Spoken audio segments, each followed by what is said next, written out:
But I'm very glad that I'm here this afternoon here with you. ഇന്ന് നമ്മളോട് ഒരുമിച്ച് ഈ വൈകുന്നേരം ആയിരിക്കുന്നത് ഞാൻ വളരെയധികം സന്തോഷിക്കുന്നു. This is my first time preaching in Kerala. ഞാൻ കേരളത്തിൽ ആദ്യമായിട്ടാണ് ഇവിടെ വന്ന് പ്രസംഗിക്കുന്നത്. So I'm very glad, I'm excited more than you. ഞാൻ വളരെ സന്തോഷവാനാണ്, വളരെ ഹാപ്പിയാണ് ഞാൻ ഇവിടെ വന്ന് നിങ്ങളോട് ഒരുമിച്ച് സന്തോഷിക്കുന്നതിൽ. I want to thank your CA committee and your Pastor Ajit for opening the pulpit for me to come and bring the word to you.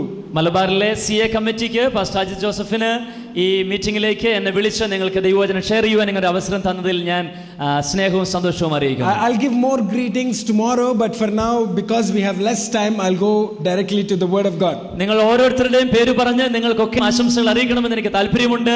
പക്ഷേ സമയത്തിന്റെ കുറവ് നിമിത്തം ഞാൻ വേഗത്തിൽ ദൈവവചനത്തിലേക്ക് പ്രവേശിക്കട്ടെ. Open 2 Corinthians chapter 2. ഇന്നത്തെ ധ്യാനത്തിനായി 2 കൊരിന്ത്യർ ലേഖനം 2-ാം അധ്യായത്തിലേക്ക് നമ്മുടെ ശ്രദ്ധ തിരിക്കാം. We'll read 2 verses out of which the theme of this camp is taken. ഈ ക്യാമ്പിന്റെ മുഖ്യ ചിന്താ വിഷയമായി നാം എടുത്തിരിക്കുന്ന ഭാഗത്തേക്കാണ് ഞാൻ നിങ്ങളുടെ ശ്രദ്ധയെ കൊണ്ടുവരാൻ ആഗ്രഹിക്കുന്നത്. From there we will go to another passage in the Old Testament which I think is vital for us for this afternoon. ഞാൻ മറ്റൊരു പാസേജും കൂടെ പുതിയ നിയമത്തിൽ നിന്ന് എടുക്കുന്നുണ്ട്. അത് വളരെ നമുക്ക് ഓരോരുത്തർക്കും പ്രയോജനമായി തീരുമെന്ന് ഞാൻ പ്രതീക്ഷിക്കുകയാണ്. Chapter 2 verses 14 and 15. 2 കൊരിന്ത്യർ ലേഖനം 2-ാം അധ്യായം 14-15 വാക്യങ്ങൾ ഞാൻ വായിക്കട്ടെ. Would you just go ahead and read it, or if somebody can read it also. ആർക്കെങ്കിലും ഒരാൾക്ക് വായിക്കാമോ? 2 കൊരിന്ത്യർ ലേഖനം 2-ാം അധ്യായം 14-15 വാക്യങ്ങൾ.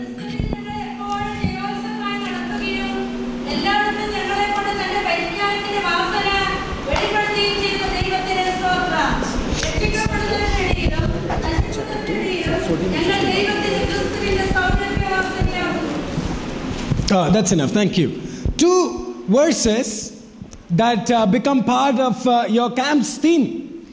2 വാക്യങ്ങൾ നമ്മുടെ തീമുമായി ബന്ധപ്പെട്ട പ്രധാനപ്പെട്ട വാക്യങ്ങളാണ്. When Pastor Ajit first called me and told me this is the theme of the camp, I was really excited to talk from this. Pastor Ajith എന്നെ വിളിച്ച ഇതാണ് നമ്മുടെ ക്യാമ്പിന്റെ ചിന്താ വിഷയം എന്ന് പറഞ്ഞപ്പോൾ ഈ വിഷയത്തെക്കുറിച്ച് പ്രസംഗിക്കുവാൻ ഞാൻ വളരെയധികം തൽപരനായിരുന്നു. I took time to spend time on studying this particular passage in chapter 2 and chapter 3.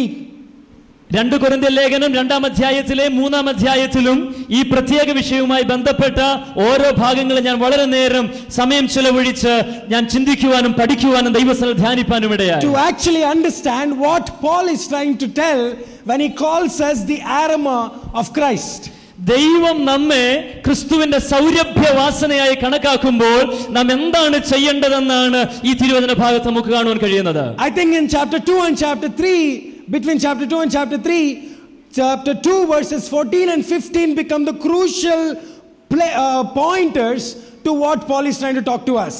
2-ാം അധ്യായവും 3-ാം അധ്യായവും നാം അപഗ്രഥിച്ച് പഠിച്ചാൽ ഈ 14-15 വാക്യങ്ങൾ ഈ 2 അധ്യായത്തിന്റെയും ഏറ്റവും കാതലായ വാക്യങ്ങളാണ് എന്ന് നമുക്ക് ബോധ്യപ്പെടുവാനിടയാകും. 3 things in those passage I'll just point out and talk to you from there. ഈ ഭാഗത്ത് നിന്ന് പ്രധാനപ്പെട്ട 3 കാര്യങ്ങളാണ് ഞാൻ നിങ്ങളുടെ ചിന്തയിൽ കൊണ്ടുവരുവാനും സംസാരിപ്പാനും താല്പര്യപ്പെടുന്നത്. 3 things that caught my attention and I think you need to know, you and I need to know that. 3 കാര്യങ്ങൾ എന്റെ ശ്രദ്ധയിൽ കർത്താവ് പെടുത്തുവാനിടയായി.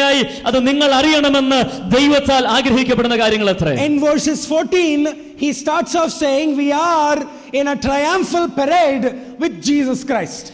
14-ാം വാക്യത്തിൽ നാം ഇങ്ങനെയാണ് കാണുന്നത്, നാം ക്രിസ്തുവുമായി ഏകീഭവിക്കുന്ന ഒരു പ്രത്യേക അനുഭവം. That is the first thing.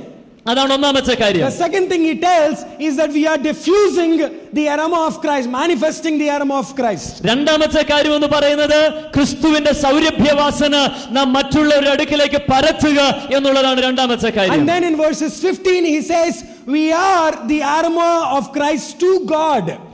എന്നാൽ 15-ാം വാക്യത്തിലേക്ക് വരുമ്പോൾ അവിടെ ഇങ്ങനെ കാണുന്നത് നമ്മൾ ദൈവത്തിന് ക്രിസ്തുവിന്റെ സൗരഭ്യവാസനയാണ് എന്ന്. As I looked at those 3, I really kind of tried to put things together in order to speak to you what God has placed in my heart. ഞാൻ ഈ ഭാഗം വായിച്ചപ്പോൾ ഈ 3 കാര്യങ്ങളും ഒരുമിച്ച് ചേർത്ത് ദൈവത്തിന് നിങ്ങളോട് സംസാരിപ്പാനുള്ളത് ഒന്നിച്ചു ചേർത്ത് സംസാരിപ്പാൻ എനിക്ക് താല്പര്യം തോന്നി.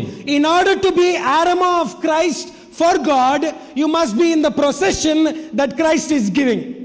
നാം ക്രിസ്തുവിന്റെ സൗരഭ്യവാസനയായി തീരണമെങ്കിൽ ആദ്യമായി ക്രിസ്തു നമ്മെ ആക്കിയിരിക്കുന്ന സ്ഥാനത്ത് നാം വിശ്വസ്തരായിരിക്കണം. This morning, this afternoon, we are all going to check